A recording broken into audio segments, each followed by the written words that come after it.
أعوذ بالله من الشيطان الرجيم. بسم الله الرحمن الرحيم. فمن حاجك فيه من بعد ما جاءك من العلم فقل تعالوا ندع أبناءنا وأبناءكم ونساءنا ونساءكم وأنفسنا وأنفسكم ثم نبتهل فنجعل لعنة الله على الكاذبين. صدق اللہ العظیم. مقبل دروسوں کے اندر آپ نے سنا اللہ کے پاک پیغمبر کے پاس عیسائیوں کا وفد آیا، سیاسی وجوہات کی بنا پر بیچ میں مذہبی باتیں بھی ہوئی.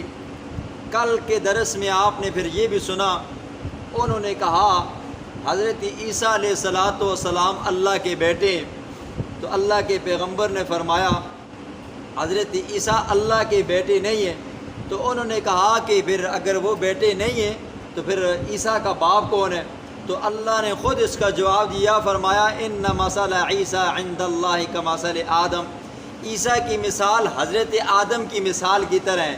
جس طرح حضرت آدم کا باپ نہیں ہے تو اسی طرح حضرت عیسیٰ کا باپ بھی نہیں ہے. یہ قدرت کی نشانیوں میں سے ہے. آج کے درس میں اللہ آیت مباہلہ کو بیان فرمائیں گے. فرمایا میرے پاک پیغمبر اب آپ کے پاس حق آ پہنچے. آپ نے عیسائیوں کو مسئلہ سمجھا دیا کہ عیسیٰ کا باپ نہیں ہے، وہ ذات بیٹوں سے، بیویوں سے، بچوں سے کیا ہے جی پاک ہے. اگر پھر بھی نہیں مانتے تو پھر آپ ان کو مباہلے کا حکم کریں. مباہلہ کیا ہوتا ہے کہ دو فریق کھلے میدان میں جمع ہو جائیں اور اللہ سے یہ دعا مانگیں مولا جو جھوٹا ہے اس پر تیری کیا ہو جی لعنت اور پھٹکار ہو جی. یہ اس کو کہتے ہیں مباہلہ جی. اور یہ جو مباہلہ ہوتا ہے یہ قطعی بات کے اندر ہوتا ہے جی. قطعی یقین عقیدے کی جو بات ہو وہاں پر ہوتا ہے. دلائل سے بات نہ بن سکتی ہو پھر آخر میں آخری حربہ یہی ہے پھر آپ کیا کرو جی ان کو مباہلے کا حکم کرو. تو حضور صلی اللہ علیہ وسلم نے پھر عیسائیوں کو مباہلے کا حکم دیا کہ آپ اگر بات نہیں مانتے ہو تو پھر اس طرح کرتے ہیں کل کھلے میدان کے اندر تم بھی آ جاؤ، تمہارے بیٹے بھی آ جائیں، تمہاری بیویاں بھی آ جائیں، تمہارے بچے بھی آ جائیں. تو اللہ کے سامنے پھر دعا کرتے ہیں عاجزی کے ساتھ، انکساری کے ساتھ کہ جو جھوٹا ہے اس پر خدا کی لعنت ہو. اب عیسائیوں نے دیکھا نا جی بات تو یہاں تک پہنچ آئی ہے. انہوں نے کہا کہ ہم ابھی جواب نہیں دیں گے، ہم آپ کو کل جواب دیں گے.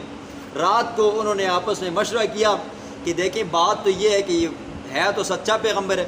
ان 60 آدمیوں کے اندر بڑے بڑے ان کے پادری بھی تھے جی جن کو پتہ تھا یہ سچا پیغمبر ہے.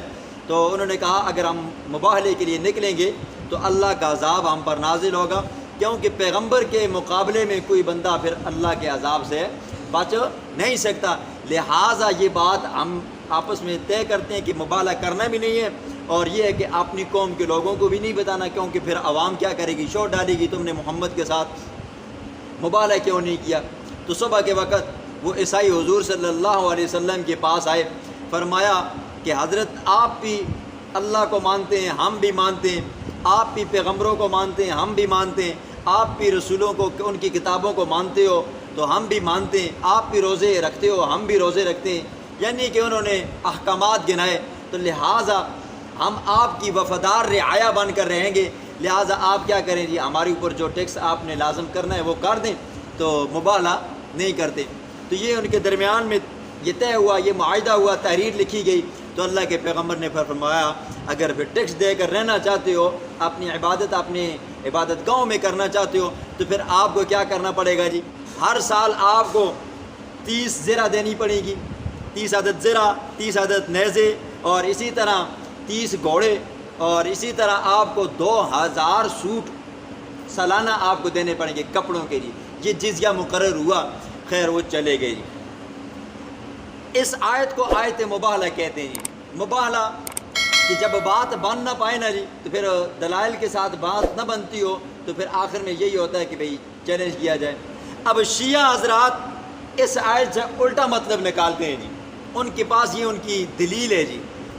اب وہ کہتے ہیں حضور صلی اللہ علیہ وسلم نے فرمایا تعالوا ندعو ابناءنا و ابناءکم، وہ یہاں سے حضرات حسنین و کریمین حضرت حسن رضی اللہ تعالیٰ عنہ، حضرت حسین رضی اللہ تعالیٰ عنہ مراد لیتے ہیں، اور ونساءنا ونساءکم سے مراد مائی فاطمۃ الزہرا رضی اللہ تعالیٰ عنہ لیتے ہیں، اور وانفسنا وانفسکم یہاں سے حضرت علی المرتضیٰ شیر خدا رضی اللہ تعالیٰ عنہ مراد لیتے ہیں۔ اس کا جواب پہلے تو یہ ہے کہ شیعہ اس قرآن کو سچا مانتے ہی نہیں ہیں۔ وہ کہتے ہیں اس قرآن کو حضرت ابوبکر صدیق رضی اللہ تعالیٰ عنہ نے ترتیب دیا، جمع کیا ہے، اور حضرت عثمان غنی رضی اللہ تعالیٰ عنہ کو جمع کیا ہے، اور شیعوں کے نزدیک یہ حضرات صحابہ یہ مسلمان ہی نہیں ہیں، یہ خود کافر مرتد ہیں، لیکن ان کے نزدیک صحابہ مسلمان نہیں ہیں۔ ایک بات۔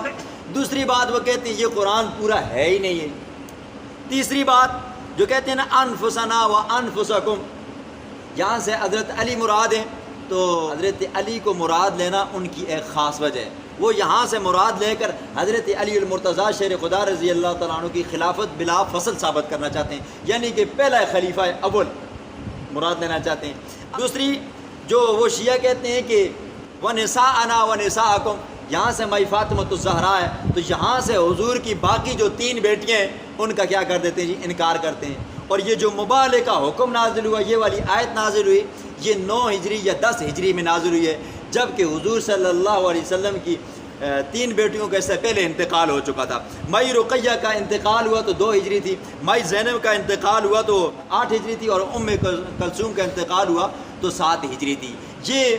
یہ والی بات ان کا جو بہت بڑا مصنف ہے جی، جس کو وہ عالموں کا بھی عالم کہتے ہیں، جس کو مولانا باقر مجلسی، وہ اپنی کتاب حیات القلوب جلد 1 صفحہ 824 اور باب 51 پہ یہ بات خود لکھتا ہے کہ حضور صلی اللہ علیہ وسلم کی 4 بیٹیاں تھیں، ایک بیٹی زینب تھی، ایک رقیہ تھی، ایک ام کلثوم تھی، اور سب سے چھوٹی مائی فاطمۃ الزہرا تھی۔ اور وہ کہتے ہیں کہ حضور صلی اللہ علیہ وسلم نے جب مبالغے کا حکم دیا تو حضور صلی اللہ علیہ وسلم نے حضرت علی المرتضیٰ اور حضرت حسن حضرت حسین رضی اللہ تعالیٰ عنہ کو اور مائی فاطمۃ الزہرا کو بلایا، جبکہ امام جعفر صادق رحمہ اللہ، جن کو ہم بھی اپنا امام مانتے ہیں وہ بھی اپنا امام مانتے ہیں، وہ فرماتے ہیں کہ حضور صلی اللہ علیہ وسلم نے حضرت ابوبکر صدیق رضی اللہ تعالیٰ عنہ کو اور ان کی اولاد کو، حضرت عمر فاروق رضی اللہ تعالیٰ عنہ کو اور ان کی اولاد کو، حضرت عثمان غنی کو اور ان کی اولاد کو، حضرت علی المرتضیٰ کو اور ان کی اولاد، ان سب حضرات کو بلایا تھا، تمام صحابہ کو بلایا۔ لیکن شیعہ کی یہ بات تب سچی ثابت ہو سکتی ہے کہ جب مبالغہ ہوا ہو۔ حضرت علی کی خلافت بلا فصل، تب وہ خلیفہ بلا فصل ثابت ہو سکتے ہیں جب مبالغہ ہوا ہو، اور مبالغہ ہوا ہی نہیں ہے تو ان کی خلافت بلا فصل ثابت کرنا یہ تو کیا ہے جی، بالکل سراسر غلط ہے جی۔